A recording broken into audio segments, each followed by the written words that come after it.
sembrarse, un punto clave también para el desarrollo, ¿no es cierto? Y sobre todo para hablar de temas que son importantes y urgentes para esta región y sobre todo para las provincias de Chiloé, Yanquihue, Palena también, sin desmerecer y desconocer el trabajo que hay que hacer en Osorno, pero tenemos una mirada puesta en esta parte del territorio los días viernes, así que vamos a saludar a quienes nos acompañan cada semana para conversar de los proyectos emblemáticos, aquello en lo cual vale la pena dedicarle un tiempo y una reflexión. Saludamos al diputado don Jaime Sáez, que ya nos ¿Qué acompaña en esta tal? mañana. ¿Cómo Buen está? día. Buen día, diputado. Aquí estamos, más joven que Muy nunca. tarde, hasta anoche fue muy tarde todo el trabajo, el recorrido. Así. Tocó recoger letreros anoche. Sí, claro, Sí, ya, de dejar manera limpio. dejar limpio, ¿ah? Sí, Importante, importante el mínimo, ¿no? el mínimo que se le exige a todos quienes también hoy día están evidentemente alzando sus voces para ser representantes en 2 días más. Y nosotros queremos justamente, preguntamos, ¿ya están, no ingresaron? Todavía no han ingresado nuestros invitados porque Adriana Ampuero, también nuestra panelista, va a conectarse a través del Zoom, y también el diputado Mauro González, estamos a la espera que lo haga desde, entendemos, no sabemos si está en Valparaíso, en principio tenía viaje a estar allá en el Congreso. Pero queremos de todas maneras empezar a conversar porque hay hartos temas que en las últimas horas y semanas tienen energía aquí en la región y particularmente quiero partir un poquito preguntando Jaime, ¿cómo ve usted este cierre de actividades electorales comparado con el anterior, por ejemplo? Si tuviera que ver, ha estado más activo, hubo una baja. Yo, por ejemplo, sentí que hubo menos publicidad visual, creo, por ejemplo, en general, durante el periodo. ¿Cómo vio este cierre de campaña? Yo también creo que hubo Sí, menos letreros, en el fondo, menos sí, palomas en las calles. Ojalá que vayan cada vez más en retirada. Todavía estamos, digo, entre comillas, medio forzados a utilizarlas porque es un medio que existe y es relevante para darse a conocer. Pero el otro día miraba unos números y el espacio que han ido ganando en cuanto a gasto electoral, las radios, por ejemplo, y también las redes sociales, es bien relevante en relación al- al material físico. Ha ido como bajando claro, ostensiblemente claro, el gasto en papelería, digamos, en cosas físicas, digamos, tangibles. justamente. A pesar Así de que que, son 29 los candidatos que hay en este distrito, por ejemplo, ¿cierto? 29 29. solamente, no, parece que somos más. Ayer me comentó alguien, voy a corregirlo, porque Son 29 para 6 cupos, o sea, para 5 Los cinco cupos. cupos. ¿Sí? Parece que somos. Yo ¿Sí? pensé que éramos como 40, pero ahí me hiciste dudar, Eduardo Rivas. Es que ayer, Pero ¿sabe por qué fue que lo digo? Porque ayer me comentaron de que hubo las invitaciones para todos los candidatos del distrito a participar en un debate ambiental que hubo el día lunes en la Universidad Austral. puede Y ser, a propósito de ahí fue que saqué el número 29. puede ser, puede Puede ser, ser. puede ser, puede ser. Ya. Yo creo que fue una campaña, creo, menos polarizada que hace unos años atrás. Por ahora, yo creo que Más convergencia de temas parece, ¿cierto? Por lo puede menos en ser. la parlamentaria. De todas formas, nos encontramos. Estaba leyendo una cuña mía en un medio nacional respecto al cierre de campaña de Kaiser en Santiago, Mm, con la estrofa aquella entonada, lo que sí. yo denomino ahí, no tengo problema en decirlo, eso para mí demuestra lo fascistas que son en ese sector.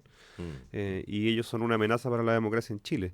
Pero en términos generales me parece que ha sido una campaña bastante limpia y también, bueno, hace 4 años estábamos en pandemia, era mucho más difícil, era voto cierto, voluntario, cierto. hoy día es voto obligatorio y además venimos de un tren de elecciones prácticamente todos los años Sí, sí, sí. y yo creo que hay cierto hastío también de la ciudadanía de ver tanta campaña permanentemente. Y bueno, ahora va a venir una pausa Mm. después de estas elecciones, después de la segunda vuelta. Las próximas van a ser las municipales recién en el 2028, así que va a haber un periodo de Algo de respiro, algo de Macarena. respiro para nuestro pueblo. Bien, pues, oiga, se acaba de incorporar, la vamos a saludar a ella también, pues es una representante, vamos a decir, del archipiélago. Claro, ha estado ya haciendo sus actividades, desarrolla su vida ya, abogada, ¿no es cierto? También participó en el proceso de constitucional de hace unos años. Adriana Ampuero, ¿cómo está Adriana? Bienvenida en esta mañana de viernes. Hola, buen día, ¿cómo están? Bien por acá Buen día para nosotros. ambos. Hola, Eso, hola. hola, hola. Gracias por acompañarnos, Adrián. Y también, bueno, me imagino en esta mañana de viernes, anoche también tocó esta tarde, algo a lo mejor a salir a recoger, a guardar la publicidad, la propaganda. ¿Cómo estuvo eso, Adriana? Nada, no te imaginas en qué cercos anduve trepando, sacando la publicidad de campaña, porque siempre hay imprevistos, pues uno Sí, siempre recurre a los amigos, a la familia, oye, me lo puedes sacar en tal comuna, pero empiezan a llegar fotos, oye, a las 11 de la noche tu cartel no se sacó, no sé, entonces uno empieza a multiplicarse, pero lo logramos y bien. estuvo entretenido el cierre de campaña mío también, hicimos una caravana acá en la comuna de Castro, donde llegaron muchos autos, estuvo bien entretenido. Oiga, Adriana, cuénteme, ¿y cómo vio en general esta campaña? ¿Cómo la sintió? Porque usted ya también ha estado en otras contiendas, ¿no es cierto? Pero ahora con voto obligatorio, ¿no es cierto? Con un aumento de padrón regional, se habla de casi 40, un poco más de 40.000 nuevos votantes con lo que va a pasar en esta elección. ¿Cómo ha visto el desarrollo en general de los contendores también? El tipo de lenguaje, ¿coinciden que ha sido menos escabroso, menos contradictorio o también ha estado muy cargado a las fricciones en su caso, en la experiencia que ha tenido en esta pasada? Yo creo que hay de todo. No sé, por ejemplo, me pasa acá con Carlos Seitz, que es republicano, en la comuna de Ancú. Eh, una persona con mucho civismo, bien con harta amplitud de mirada, es bien educado, pero también hay otras personas que salen con mensajes súper extremos, súper violentos, como en el caso, no sé, yo encuentro, por ejemplo, la candidatura de Catherine Montalegre es una candidatura bien agresiva. De hecho, sus mensajes radiales hablan de la derecha valiente versus la derecha cobarde, entonces siento que hay de todo, hay gente súper extremista y hay gente que es súper mucho más moderada, con mucha más amplitud de mirada y con ganas también de dialogar ideas, ¿no? Que en el Mm. fondo es lo que uno busca también en estas parlamentarias, gente que pueda representarle y que tenga capacidad de diálogo, más que capacidad de atacar o Mm. de generar estas polémicas que yo creo que la gente ya está un poco aburrida. Así que yo he visto de todo. Lo que sí veo transversalmente es el hastío de la gente respecto a la política. Creo que hay que hacerse cargo de eso también y cambiar las fórmulas con las cuales se están haciendo política que claramente no funcionan. La ciudadanía no las acoge. Una cuestión fundamental a la hora justamente de poder palpar la temperatura de este último tema, de la confianza en quienes ejercen de manera 24/7, ¿no es cierto?, dedicados al ejercicio de la política. Un tema es la probidad, la transparencia. Y en esta semana, el día lunes, hubo un acontecimiento en el Senado de la República que, ¿no es cierto?, concluyó con la destitución del ministro de la Corte de Apelaciones de Santiago, Antonio Ulloa. Una señal quizás, porque se tenía ciertas dudas respecto a lo que podía pasar en el Senado, ya había habido una contundente respuesta de la Cámara de Diputados, ¿no es cierto? Más de 140 votos que estaban a favor de esta destitución, ¿no es cierto? Por todos los antecedentes que guardaba el caso. Quiero preguntarle a nuestros panelistas un poco cómo vivieron esto también, si creen que es una señal, un golpe de timón, la ciudadanía habrá puesto atención, está pendiente el gran tema del caso Muñeca Bielorrusa, estamos saliendo del caso Sokimich sin responsable, sin embargo aquí se da una señal. Jaime, ¿sabes cómo lo ve usted? La destitución era más allá de que usted podía esperarla, me imagino. Sí, yo creo que era esperable. Había ciertas dudas por la relación entre algunos senadores y senadoras Y se dio algo de con el eso, ¿eh? exministro, Algo sí, pasó, ¿eh? que yo creo que tiene que ver con esta cuestión y Adriana maneja bien este tema porque estuvo en el primer proceso constituyente donde este fue un tema y donde además hay hoy día proyectos de ley en tramitación respecto al sistema de nombramientos judiciales, porque evidentemente si el diablo mete la cola, mete las manos y las patas también, y después eso es difícil de poder balancear en términos de equilibrio de poderes, de transparencia y de evitar conflictos de interés. Entonces, cuando son los senadores los que nombran a los altos cargos de las Cortes, del Ministerio Público, por ejemplo, eh, es esperable que ante eventuales situaciones o de corrupción o investigaciones de distinta naturaleza que puedan ocurrir en el tiempo, después puedan existir conflictos de interés. Entonces me parece que estaba esa duda, sin embargo la señal que ha dado el Senado ha sido contundente y Antonio Ulloa, o sea, Aquí a mí lo que me causa molestia es que haya tenido que ser el Congreso el que destituya a este ex magistrado y no la propia Corte Suprema. Quedó esa sensación, ¿no? Porque Del debe. finalmente lo que queda instalado es que el Poder Judicial no está teniendo la capacidad de autorregularse, de limpiarse de aquellos elementos que están vinculados a actos de corrupción que están a la vista de todo el país. Y yo creo que hay un viejo dicho que dice que no basta con ser, también hay que parecer. Parecer. Dice, era como la mujer del Sí, César, si no algo me así, equivoco, claro. el dicho antiguo. Y creo que acá es cierto que cuando hay acusaciones, estas acusaciones hay un Estado de Derecho, tienen que ser probadas, hay derecho a defensa también, pero creo que hay que resguardar el prestigio de instituciones que son vitales para el funcionamiento del país. El Poder Judicial no puede estar ajeno a aquello. Entonces creo que el Poder Judicial en Chile sigue funcionando bajo cierto marco de opacidad, donde hay muchas redes de abogados que se conocen desde que estudiaron juntos, hijos de, sobrinos de, y finalmente se van armando así las carreras. Y, y realmente eso no es muy No. sostenible en el tiempo. Entonces yo creo que esta Y es la una ciudadanía ya discusión, creo que la ya, ciudadanía ya puso, porque dijo somos tontos hasta las 12. el peligro, Eduardo, y yo creo que Sí, Adriana estará de acuerdo también, es que después entonces, si la confianza en la justicia se desploma, entonces uno se toma la justicia en las propias manos. es lo Y ahí que... ya estamos en el peor de los mundos, porque en el fondo ahí se rompe el Estado de Derecho y me parece que eso es algo por lo que hay que pelear permanentemente. Y creo que aquí hay una oportunidad de legislar en serio para que el sistema de nombramientos judiciales esté a la altura de los desafíos que tiene Chile en esta época.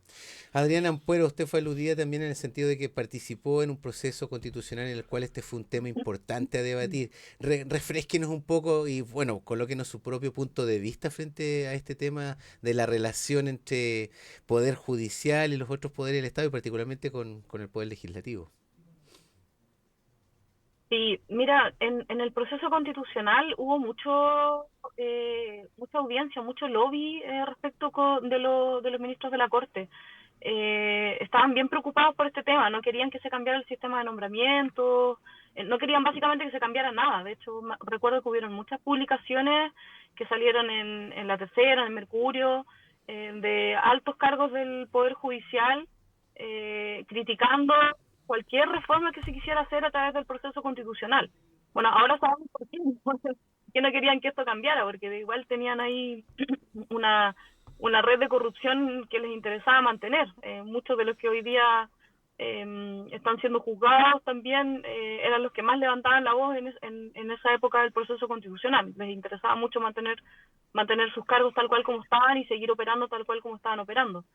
A mí me preocupa porque creo que este es un problema estructural, es un problema estructural en el sentido de, como decía Jaime, de que si la gente no confía en la justicia, lo que se aplica es la autotutela, ¿no? La gente empieza a hacer justicia un poco por sus propias manos, porque bueno, ¿para qué voy a llegar a los tribunales de justicia si estas personas van a fallar en función de la corrupción? Y tiene sentido igual, porque hoy en día estamos acostumbrados a ver día por medio un caso de corrupción en el Poder Judicial, en la prensa, y yo creo que se vuelve súper complejo que no podamos confiar en nadie.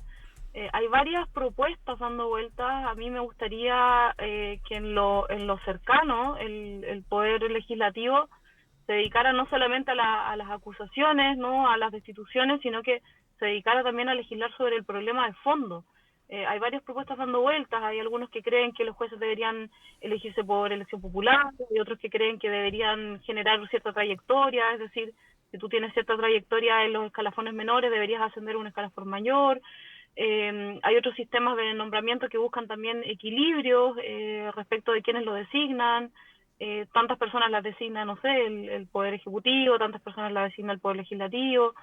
Yo siento que mientras el sistema siga tal cual como está ahora, vamos a seguir teniendo ministros de la Corte que están ahí, más que nada por influencias políticas, y por ende pagando favores políticos también. Así que creo que hay que darle una mirada estructural más allá de las destituciones que se puedan producir o de las acusaciones. Hay que hacerse cargo del problema de fondo. Bien, pues, oiga, En ese sentido, entonces, lo que tenemos por delante en este es básicamente la misión, la tarea, ¿no es cierto?, de que quienes estén y que salgan a partir del día domingo también escogidos por la ciudadanía a través del voto, se tomen esto muy en serio, más allá ¿no es cierto?, de que de alguna manera las campañas han estado muy centradas también en poder encontrarse, yo creo, lo he visto entre los candidatos y sus electores, con temas bien directos. Sin embargo, nosotros hacemos el esfuerzo por siempre estar diciendo, bueno, cuáles son los grandes temas en los cuales un legislador tiene que poner en los énfasis, porque O sea, es que más allá, ¿no es cierto?, de la solución de la, qué sé yo, de la multicancha, está bien eso, pero está bien también el letrero para los estacionamientos, pero necesitamos una mirada un poco más yo de creo que mirada es a largo plazo. imprescindible, o sea, los legisladores, nuestra principal responsabilidad, junto con la representación política y con la fiscalización, creo yo, la más importante de todas es la de legislar. Y eso implica que tenemos que tener posición política respecto a los temas importantes para Chile. Personas pueden ser de izquierda, de derecha, de centro, liberales, conservadores, qué sé yo.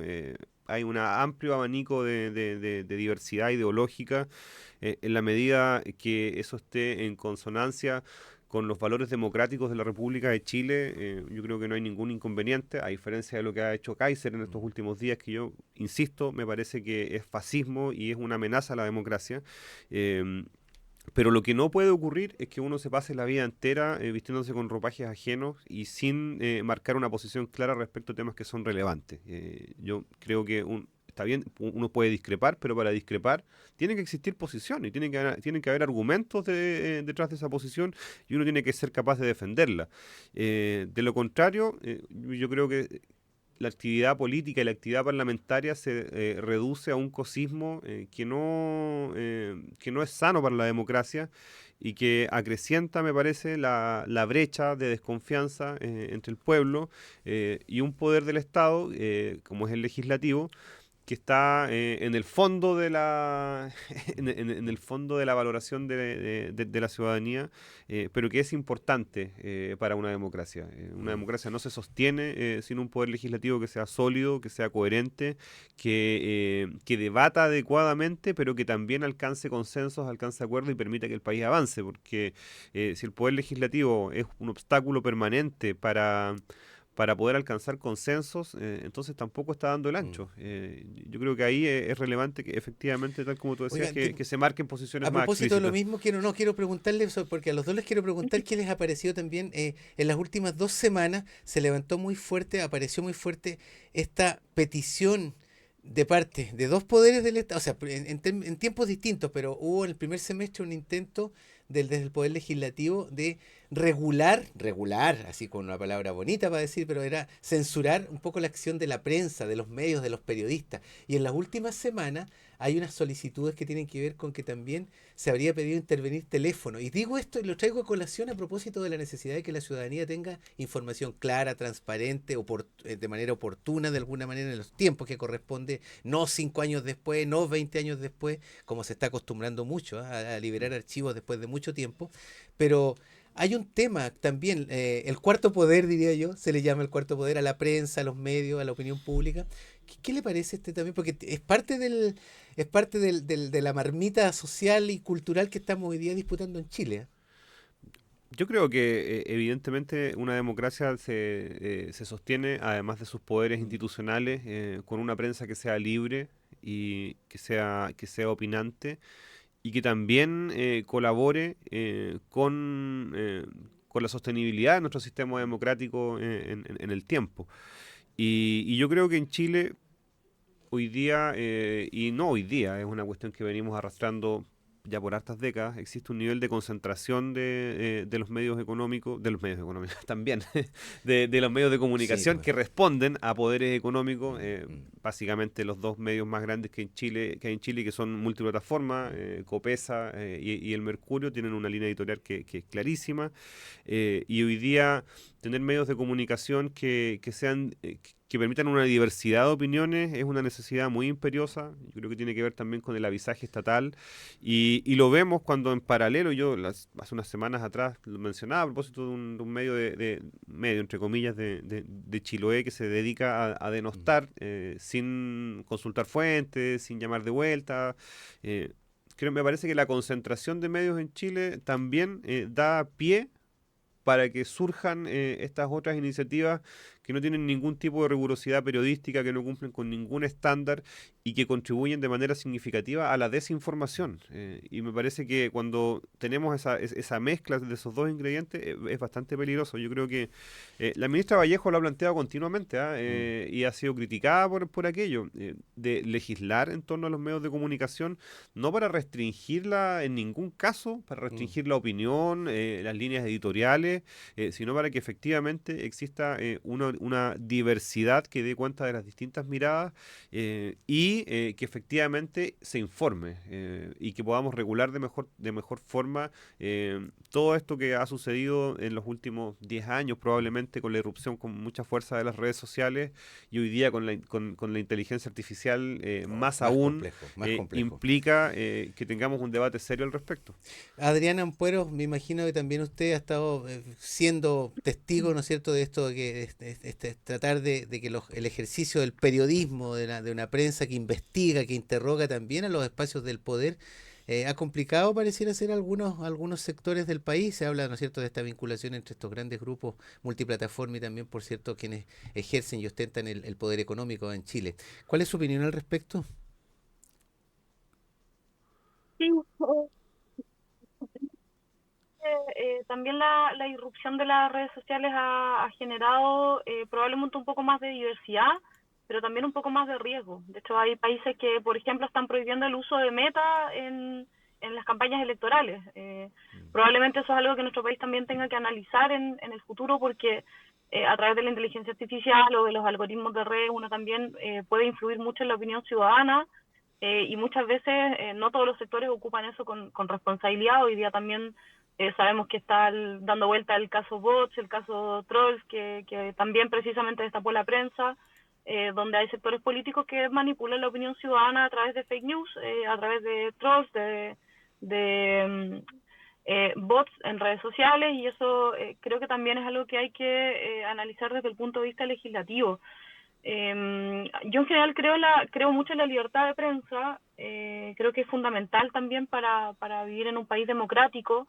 Muchas veces los países dictatoriales son los que regulan extremadamente la prensa porque no les gusta o no les conviene la opinión que tienen. Yo soy de la idea de que la prensa tiene que tener libertad de opinión. Sin embargo, también creo que tiene que haber responsabilidad. Por ejemplo, el delito de injurias y calumnias, cuando a mí me lo pasaban en la universidad, los profesores nos decían el delito de injuria y calumnia un poco da lo mismo porque casi nunca es sancionado.